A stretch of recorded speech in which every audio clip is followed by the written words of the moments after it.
Hi viewers, ఈరోజు కూడా పసిడి ధర దిగొచ్చింది. దీంతో బంగారం ధర వరుసగా 2 రోజులుగా తగ్గుతూ వస్తున్నట్లయింది. బంగారం కొనుగోలు చేయాలని భావించే వారికి ఇది ఊరట కలిగించే అంశం అని చెప్పొచ్చు.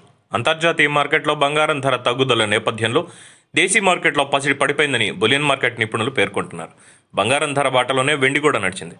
హైదరాబాద్ మార్కెట్లో బుధవారం బంగారం ధర పడిపోయింది. 10 గ్రాముల 24 క్యారెట్ల బంగారం ధర ₹500 తగ్గి 53,230కి క్షీణించింది. అదే సమయంలో 22 క్యారెట్ల బంగారం ధర కూడా 10 గ్రాములకు ₹540 తగ్గి 48,800కు ధర దిగొచ్చింది. పసిడి ధర తగ్గితే వెండి కూడా ఇదే ధరలో పయనించింది. భారీగా పడిపోయింది. కేజీ వెండి ధర ఏకంగా 6,400 తగ్గి 60,600కు ధర క్షీణించింది. పరిశ్రమ యూనిట్లు, నాణ్యపడి తయారీదారుల నుంచి డిమాండ్ పడిపోవడమే ఇందుకు ప్రధాన కారణంగా చెప్తున్నారు.